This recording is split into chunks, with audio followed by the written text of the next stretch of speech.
Oh Paraguay, cuánto heroísmo hay en tu pueblo de ancestral bravura. Oh Mariscal, tu temple altivo de independencia y libertad perdura. Nos dirigimos al 12º departamento del Paraguay, Ñeembucú, tierra plasmada de historia y cultura que convergen en las memorias de sus lugares. En esta travesía recorreremos Humaitá, lugar emblemático que conservan vestigios de la Guerra del 70. Cabe recalcar que para llegar a la ciudad es un camino de tierra, lo que me da una idea de que es poco concurrida la ciudad. Recordemos que esto es hacer turismo interno para apreciar más nuestra cultura, historia, paisaje y tradiciones. Llegamos a la ciudad de Humaitá. Nos estaremos alojando en una posada que vendría a ser una casa acogedora. Hola, nos encontramos aquí en el departamento de Ñeembucú, específicamente en el distrito de Humaitá, que queda 39 kilómetros del departamento capital, que vendría a ser Pilar. Nos encontramos en la posada turística del Paraguay. Se escuchan acá los perros. Hola perros, saluden a los perros. Hola perrito. Mi perrito que me quita. Bueno, la posada turística del Paraguay, que sería Ñanicasia, que nos recibe acá en su casa, que vamos a estar ocupando su casa durante este recorrido de la historia paraguaya nuestra en Ñeembucú. Bueno, entramos a la casa. Esta es la casa que nos recibe, la casa de Ñanicasia. Vamos a entrar en la posada turística. Es extenso, la fachada moderna. Acá se siente muy acogedor todo. Si pasamos acá, nos encontramos a la dueña, mejor dicho, a la que ocupó antes esto, que vendría a ser Ñanicasia. Al lado, a la izquierda mía, a la derecha, perdón, se encuentra el árbol que nos recibió en el frente, que tiene más de 100 años este árbol. Bueno, y todo esto nos reciben con fotografías que se quedan inmortalmente plasmado acá en su casa, las ruinas de Humaitá, que es un lugar muy turístico acá, que se construyó durante el periodo de don Carlos Antonio López. Si quieren, esto vendría a ser un room tour, ¿verdad? Sí. O house tour era. Muy bien. Bueno, pasamos acá en la pieza, en nuestra pieza acá. Esto es súper amplio, tiene 2 piezas. Si muestran la vista acá, las cortinas, nos reciben, es un lugar acogedor que se siente como tu casa. Y por acá encontramos la pieza principal, que vendría a ser la pieza de los mayores. Ahora están todavía los mayores ahí, entonces no podemos entrar. Bueno, acá encontramos objetos de Ñanicasia que utilizaba antes, ¿verdad? Acá encontramos su pava, su olla, la plancha de antes y la tele, cómo funcionaba.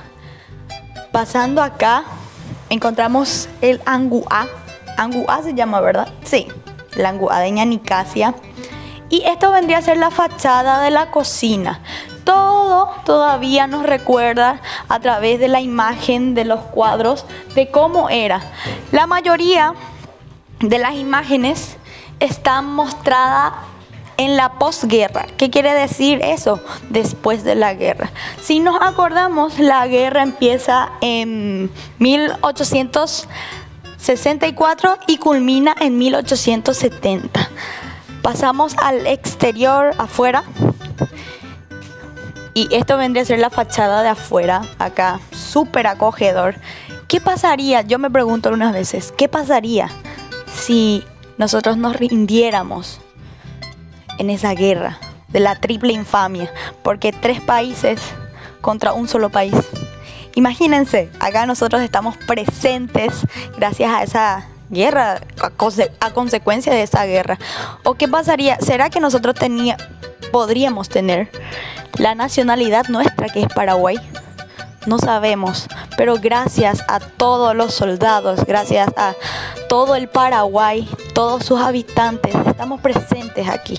Por eso es importante siempre rondar e ir descubriendo nuestra historia.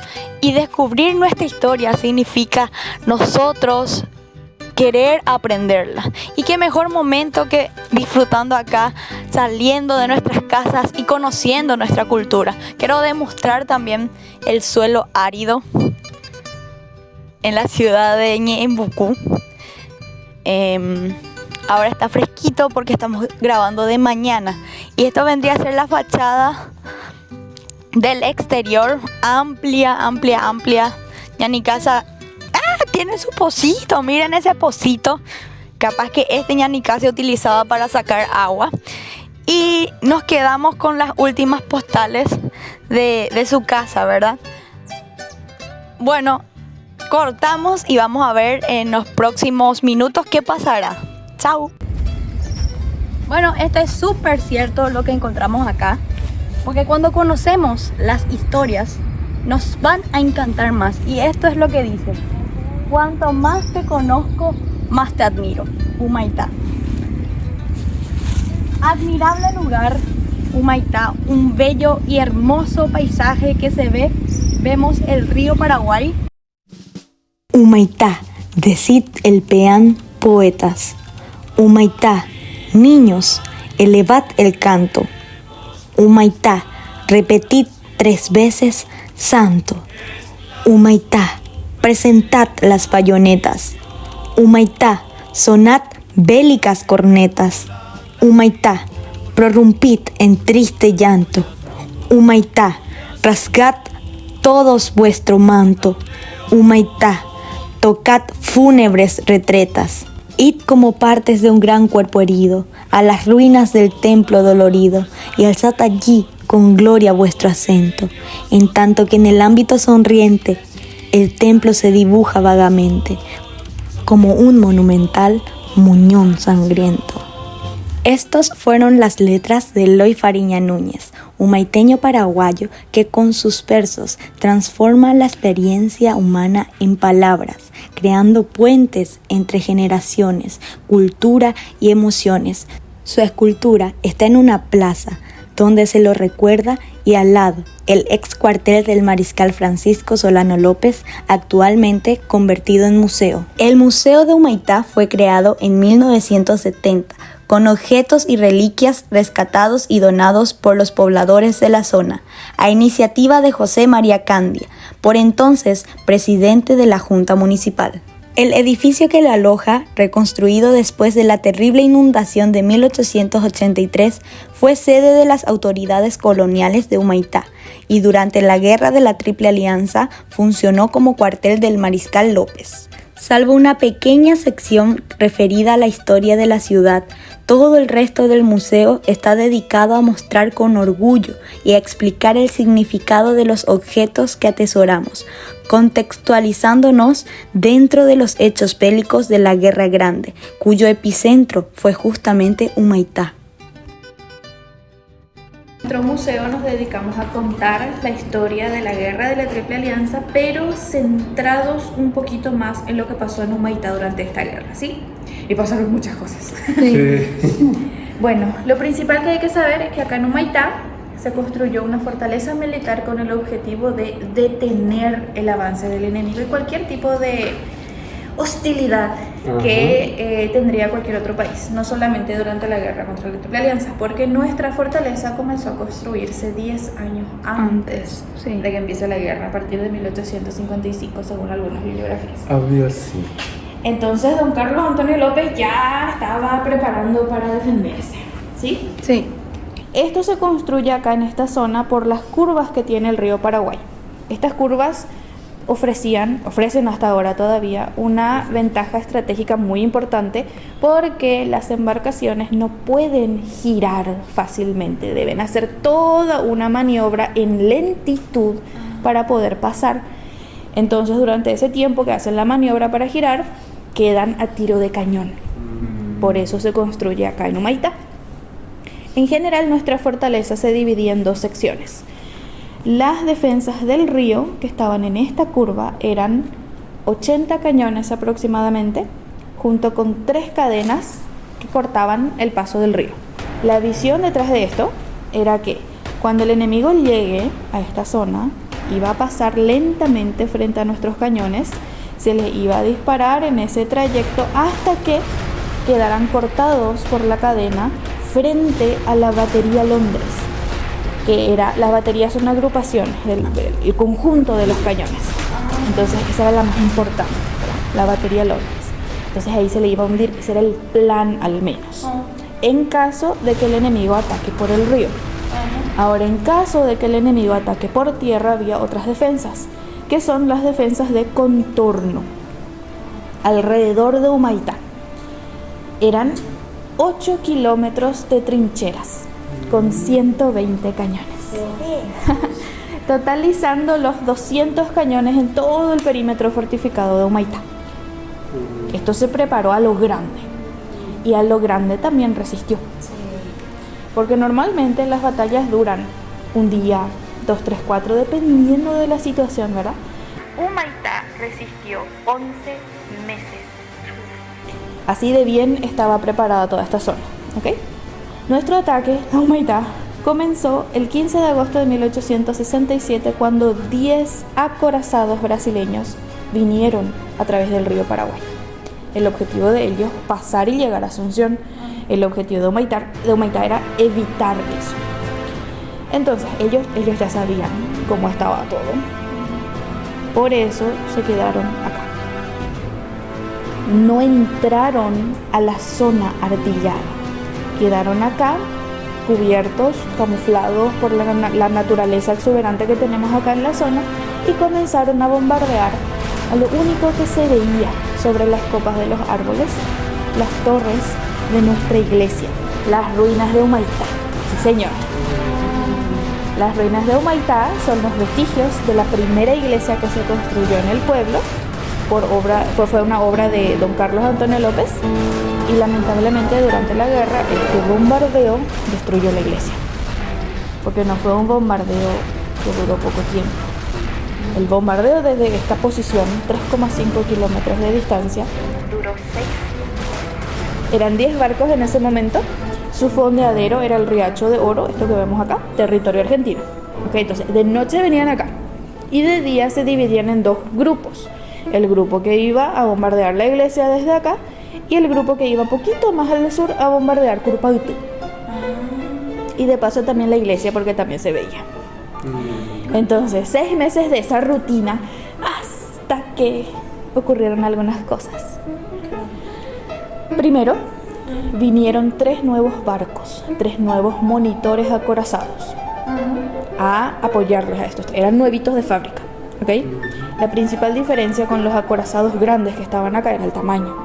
Estos eran más pequeños, más compactos, eran prácticamente submarinos casi. Lo que se veía sobre la línea del agua, lo que sobresalía del barco, eran 30 centímetros. Eso a 200 metros ya no se le puede acertar. Es muy pequeñito el blanco. Aparte de que obviamente ya también los que estaban acá, los 10 barcos, eran acorazados, y estos nuevos también. 10 centímetros de espesor tenía la coraza de esos barcos. No era posible para los cañones paraguayos perforar eso. Estos 3 nuevos barcos más pequeños vinieron porque los grandes acorazados no podían entrar en cualquier cauce de agua, porque se tranca, se atora. Entonces estos pequeñitos sí podían entrar a cualquier lado, persiguiendo obviamente a los paraguayos. Entonces vinieron estos 3 nuevos barcos, y justamente en ese momento había creciente, o sea, el nivel del río era muy alto, inundación. Esta creciente del río provocó que las cadenas que cortaban el paso quedaran completamente bajo agua. De por sí las cadenas no estaban tensas, colgaba en el río y tenía que ser mantenida a flote por pequeñas canoas, balsas, etc. Entonces vino la inundación, quedó completamente bajo agua y les dio suficiente profundidad para pasar encima. Y obviamente aprovecharon eso. Y pasaron. Hicieron todo un plan para poder pasar, ¿ok? 19 de febrero de 1868 pasaron 6 barcos de la flota imperial brasileña, 3 de los acorazados grandes y los 3 nuevos, los más pequeños. Y lamentablemente pasaron. Bombardearon Humaitá de todas las posiciones con el objetivo de distraerle a los que estaban acá. Obviamente, vio que no funcionó, porque si se movilizaban era por algo. Entonces, comenzaron a pasar. Nuestros soldados en sus posiciones. Se les bombardeó con todo lo que había en la fortaleza de Humaitá y no se pudo hundir ni un solo acorazado. Nuestras balas redondas no podían perforar la coraza. Pasaron los 6. Llegaron, se instalaron, vamos a decirlo, a 24 kilómetros al norte de Humaitá, en un lugar que se llamaba Ayú, y desde ahí cortaron el paso del río El Yocho, evitando que a Humaitá le lleguen provisiones a través del río. Entonces, el mariscal López, que estaba en Pazupucú, un pueblito acá cerca, ahí estaba su cuartel principal, durante ese momento, ordena evacuación para evitar que el enemigo le encierre por completo en esta zona y le corte todas las rutas de abastecimiento y le mate de hambre o que se rinda, ¿entienden? Entonces, antes de que eso ocurra, prepara la evacuación. Absolutamente todos los soldados, todo el armamento, todo lo que había en el cuadrilátero se llamaba su sistema defensivo. Sí. Todo se trajo a Humaitá y de Humaitá fueron pasando al otro lado del río por territorio argentino, llevando lo que se podía. La primera evacuación fue así. Fueron caminando por un camino que no existía, fabricándose los caminos y los puentes para pasar los esteros y los arroyos. 70 kilómetros aproximadamente hasta la desembocadura del río Tebicuarú en el río Paraguay, donde se unen esos dos ríos. Y ahí volvieron a pasar al territorio paraguayo. El destino era un lugar llamado San Fernando. El objetivo era, de ese primer grupo que va, porque fueron 2 grupos, el objetivo era adelantarse a los acorazados que ya habían pasado a Humaitá y preparar otra vez algo para seguir deteniéndoles más al norte. Una nueva defensa, básicamente. Para eso se necesitaba tiempo. No había tiempo. Entonces, el segundo grupo fueron los 3.000 soldados aproximadamente que quedaron acá en Humaitá, asignados a la fortaleza a seguir la resistencia para, primero, evitar que el enemigo le persiga al primer grupo y darle tiempo a ese primer grupo de construir algo otra vez. ¿Ok? Quedaron acá. 5 meses resistieron. Ya completamente rodeados de enemigos, ya no había forma de salir o entrar a la fortaleza. No tenían muchas provisiones y era cuestión de tiempo que se termine la pólvora, las balas, la comida. Entonces, en esa situación estuvieron 5 meses, recibiendo ataques y bombardeos de todas las posiciones del enemigo alrededor del planeta. 5 meses. El ataque más grande que resistió nuestra fortaleza fue el 16 de julio de 1868. 12.000 soldados de caballería brasileña atacaron las trincheras de Humaitá. Nuestros soldados acá estaban 3.000, pero estaban dispersos, debían cubrir mucho terreno. En la sección de la fortaleza que fue atacada había menos de 2.000 soldados paraguayos. Y aún así resistieron. Frente a la diferencia numérica que había, no se rindieron, resistieron. En cierto punto en el enfrentamiento ya no había caso, ¿sí? La trinchera es el foso, ¿ok? Frente a la trinchera estaban los abatíes, que son ramas de árboles, espinas, estacas, todo lo que podía obstaculizar el paso, ¿ok? Acá en la pintura más o menos se ve la maraña de ramas que ponían para darle tiempo al paraguayo de reaccionar antes de que el enemigo pase por completo la trinchera, ¿sí? Entonces, en cierto punto en el enfrentamiento del 16 de julio, el primer grupo de caballería que se acercó, los brasileños, ya estaban cortando los abatíes, estaban a punto de entrar. Entonces, ¿qué hace el oficial a cargo de esa sección de la fortaleza? Era el coronel Pedro Hermosa.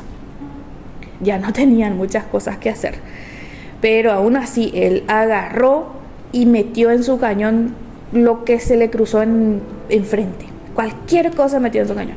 Pedazos de balas que ya explotaron, restos de sables, bayonetas, de fusiles que ya no servían. Llenó su cañón con metralla y eso disparó.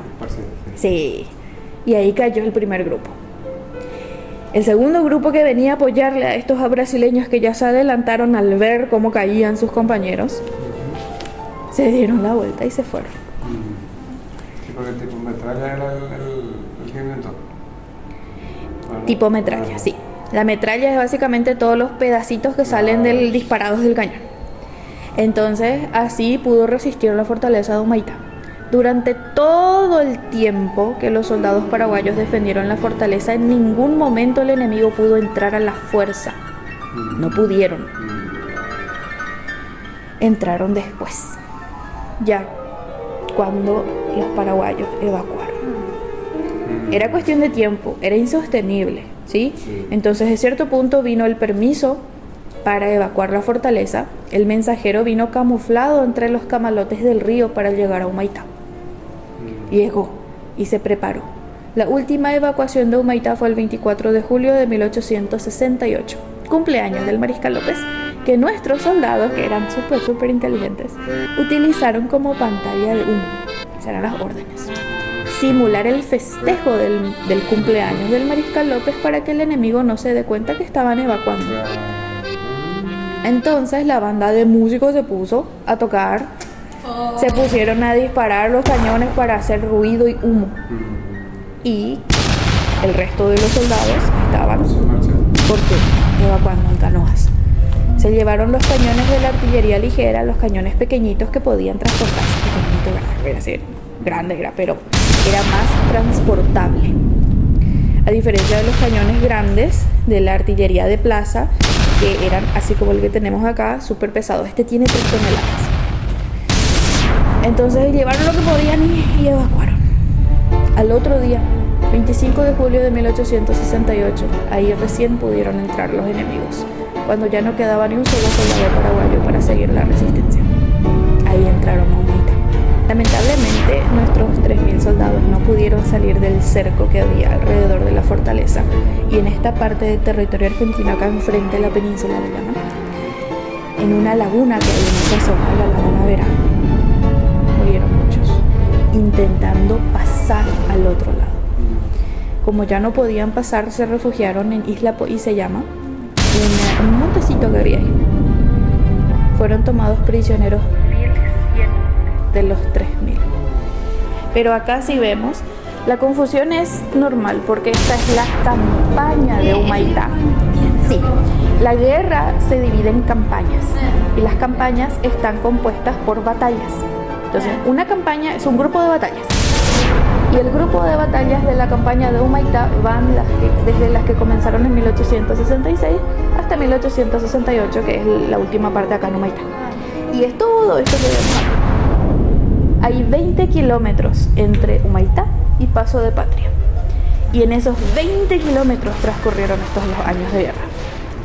Todos los sitios históricos están ahí. Llegaron los hombres que estaban lisiados, heridos, los veteranos de guerra, y obviamente los hombres que estaban con los enemigos, que eran los legionarios. Esos son los que quedaron en el poder. Esto es un homenaje a la mujer paraguaya, a las mujeres paraguayas. La pintura original está en el Museo de Bellas Artes de Montevideo, en Uruguay. Vamos a defenderle un poquito a los uruguayos. El pueblo uruguayo es el que más simpatiza a nuestra causa.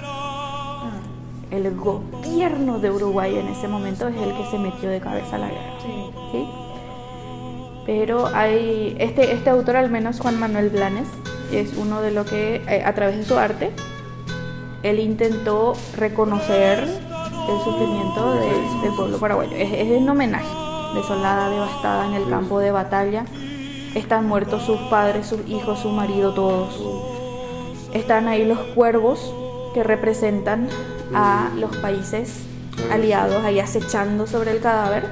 Y abajo en la parte de arriba, digo en la parte de abajo, es la bandera paraguaya cubriendo el rostro de un muerto, lo que simboliza la muerte del Paraguay. Y el libro abierto ahí, pisoteado, lo representa lo que hicieron con nuestra historia. Pisotearla, sí. ¿Broche de oro en Curupaytí les parece? Sí. Esta es la batalla, la más gloriosa victoria del ejército paraguayo. No fue la única victoria, pero sí fue la más grande. Y así como vemos en la maqueta, estaba más o menos la distribución. Eran 5.000 soldados paraguayos en las trincheras de Curupaytí contra 20.000 soldados enemigos. Los soldados paraguayos tenían 49 cañones en la trinchera principal, ¿sí? El enemigo tenía 101 cañones en los acorazados del río. Y otra vez mandaron al otro lado del río, en territorio argentino, un grupo de soldados brasileños con armas de mayor alcance. Contra todo esto ganaron nuestros soldados, gracias a varios factores, ¿sí? Bueno, el factor principal de la victoria, la defensa, la trinchera de Curupaytí, que hicieron los mismos 5.000 soldados que lucharon en la batalla. Ellos fabricaron, ellos construyeron, ellos hicieron su defensa.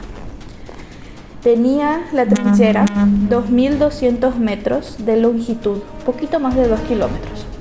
Estaba construida entre la Laguna Méndez y el río Paraguay, evitando que el enemigo pueda rodear y atacar por la retaguardia. Estaba cortando el paso ahí. La trinchera tenía de profundidad 1,6 metros según Thompson, 2,5 metros según otros autores, y de 3 a 4 metros de ancho. Era muy grande la trinchera, ese es el punto, ¿ok? Y lo que ven ahí enfrente son los abatíes, ¿sí? Las ramas de árboles, los arbustos. Centurión menciona que los paraguayos, porque esto tuvieron que talarlo todo, los paraguayos pusieron el árbol entero enfrente de la trinchera para que el follaje, las hojas, las ramas sea el obstáculo que hace que el enemigo sea más lento, ¿sí? Detrás de todo eso, de toda la tierra que sacaron en esos 2 kilómetros de foso, fueron acumulando y armaron una especie de muros de tierra. En la maqueta no se nota mucho, pero allá en la pintura ven, de fondo, ahí están los cañones, ¿sí? Ven ahí la línea negra, ese era el muro de tierra. Ahí estaban nuestros cañones. Y en esos muros se refugiaron nuestros soldados durante la primera etapa de la batalla, que fue bombardeo desde el río. Ahora, el que ataca es el que decide dónde, cuándo y cómo atacar. Y el que defiende tiene que prepararse para lo que venga. Entonces, el enemigo decidió atacar el 17 de septiembre de 1866. Pero no atacaron ese día.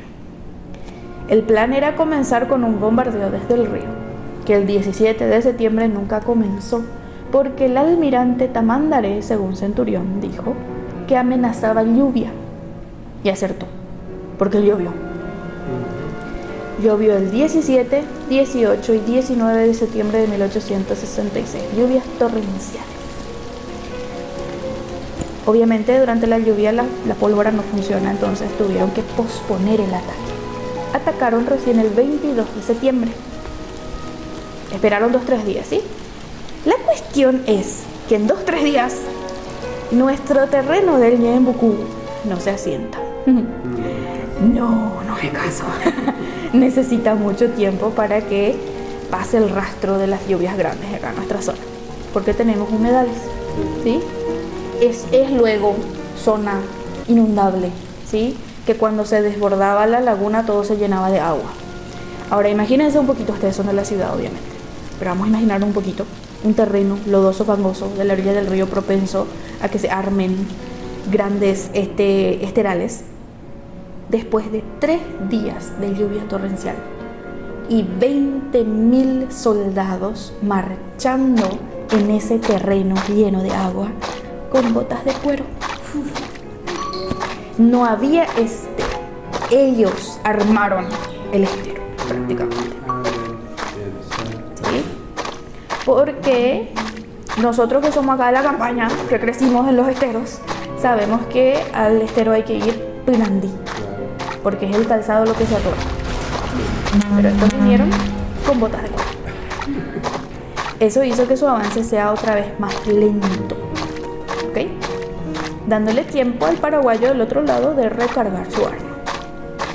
Entonces, el 22 de septiembre comenzó como ya planearon ellos. Bombardeo desde el río. Según Juan Crisóstomo Centurión, dispararon 5.000 balas sobre la trinchera de Curupaytí. Nuestros soldados en su trinchera, resguardados, sin movimiento en la defensa, lo que les hizo hacer pensar a los enemigos que ya terminaron el trabajo. Pero no. Entonces, el enemigo bombardeó toda la mañana, no había movimiento, dio la señal, avanzaron los 20.000 en el barro, ¿ok?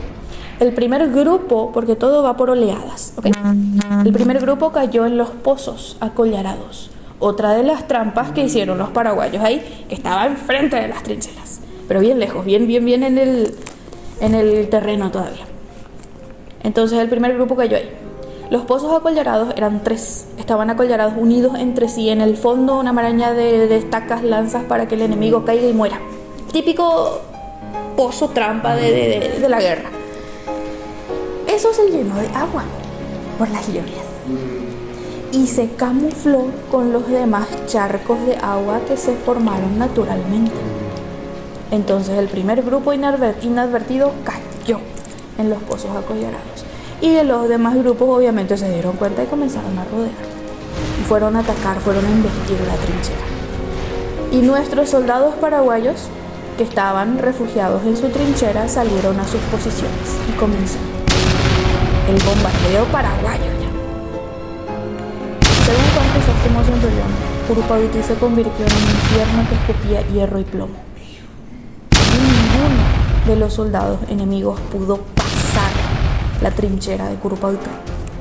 A las 4:30 de la tarde dieron el toque de retirada y se fueron. Quedaron en el campo de batalla los muertos y los heridos.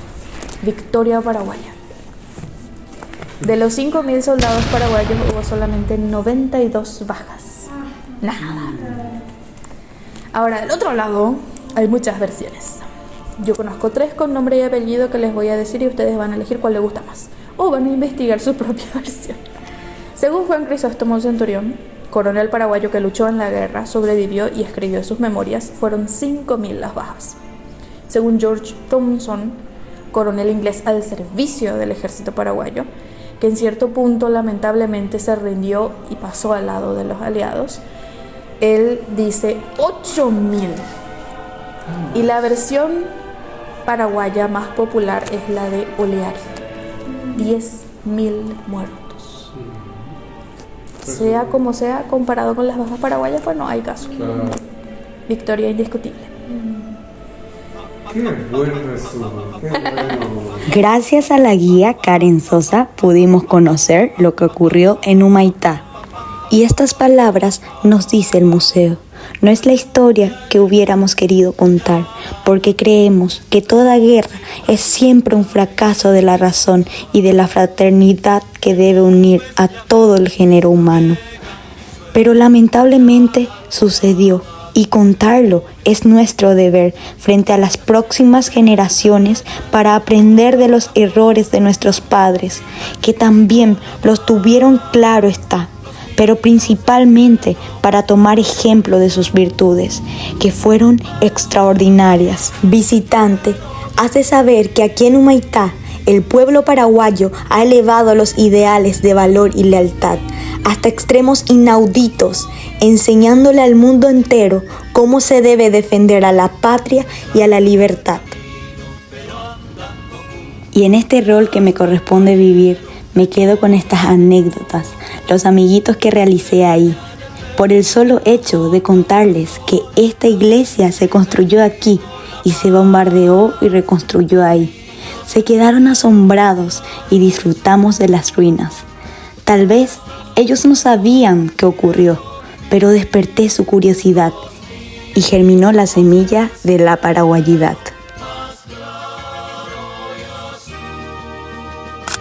Lo que me lleva a contarles esta frase: no podemos volver al pasado, pero podemos sumar en el presente y en el futuro a las épicas hazañas de nuestra historia, los laureles conquistados en la batalla del progreso, potenciando nuestra íntima realidad comunitaria que permita asegurar la grandeza de la patria.